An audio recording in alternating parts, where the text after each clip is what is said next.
ఇది మన మంత్రాలయం అండి. చాలా గొప్ప విశిష్టమైన క్షేత్రం మంత్రాలయం. ఇది తుంగభద్ర నదీ తీరంలో ఎంతో అందంగా వెలిసింది. ఇక్కడ చరిత్రకు వస్తే 17వ శతాబ్దంలో జీవ సమాధి పొందిన శ్రీ గురు రాఘవేంద్ర స్వామి చుట్టూ అల్లుకుంది. ఈ మఠం మధ్వాచార్యుల దైవత్వం సిద్ధాంతాన్ని ప్రచారం చేస్తూ తన శిష్యుల సమక్షంలో మంత్రాలయంలోని ఈ ప్రదేశంలో జీవ సమాధి పొందారని నమ్మకం. ఈ ఆలయం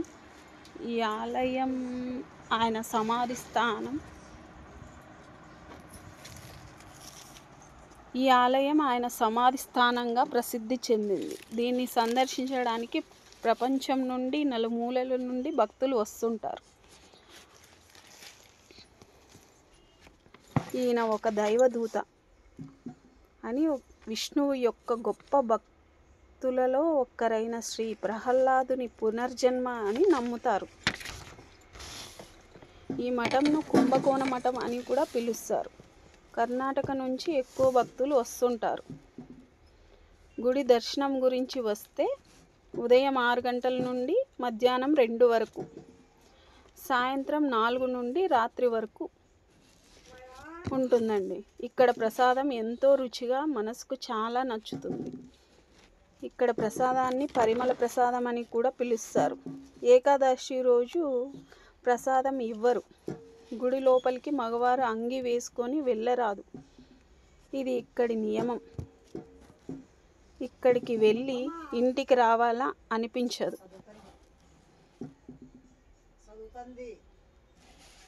ఇది చాలా ప్రసిద్ధమైన గుడి. ఇది మన సనాతన ధర్మానికి చాలా నిలువెత్తు సాక్ష్యం. ఇక్కడ మనసుకు ఎంతో ప్రశాంతంగా ఉంటుంది. ఇది ఎంత విన్నా, ఎంత చూసినా, ఎంత చదివినా తనివి తీరదండి ఈ ఆలయం గురించి చెప్పుకొని వస్తే.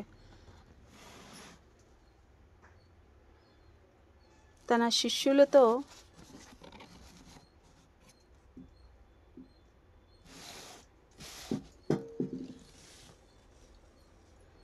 విష్ణువుని మనస్ఫూర్తిగా ఎంతో భక్తి శ్రద్ధలతో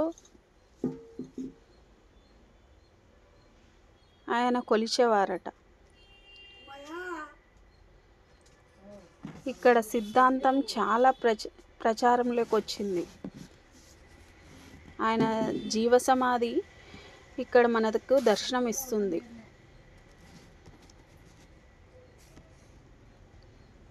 ఆయన జీవ సమాధి ఇక్కడ గుడిగా వెలిసింది.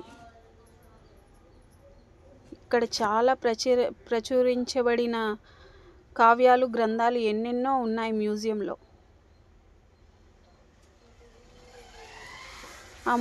ఆ మ్యూజియంలోకి మొబైల్స్ ఆర్ నాట్ అలౌడ్ అండి.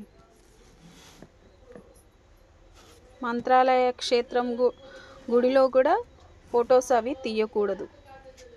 అందుకే చాలా వరకు అన్నీ లైట్గానే తీస్తున్నాను. చాలా వరకు ఈ గుడి విశిష్టత ఎంతో గొప్పది.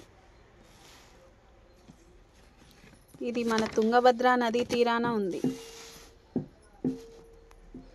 ఇక్కడికి ఎక్కువగా కర్ణాటక భక్తులు వస్తారు. కన్నడ, హిందీ, తెలుగు అన్ని భాషల్లో ఇక్కడ అందరూ మాట్లాడుతుంటారు. ఇది కర్ణాటక రాయచూర్ బార్డర్కు సమీపంలో ఉంది.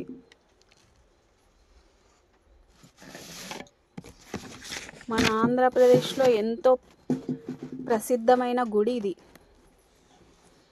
ఈ గుడి గురించి మీకు ఇవన్నీ ఉపయోగపడతాయని ఎంతో ఆశిస్తున్నానండి.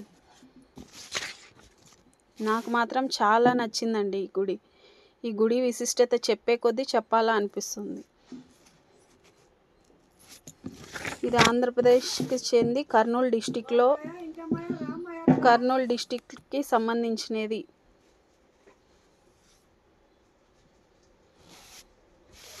తుంగభద్ర నది ఎంతో అందచందాలతో ఆ తీరంలోనే ఈ గుడి ఉందండి.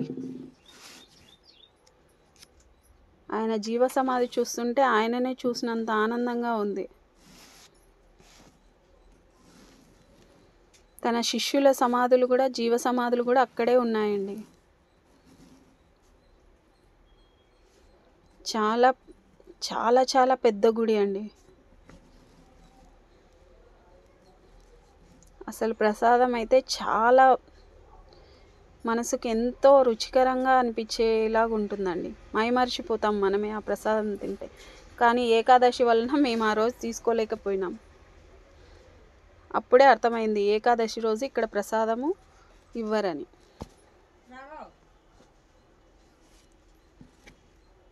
ఇక్కడ గుడి గురించి మరిన్ని వివరాలు మీకేమన్నా తెలిస్తే కామెంట్స్ రూపంలో చెప్పండి.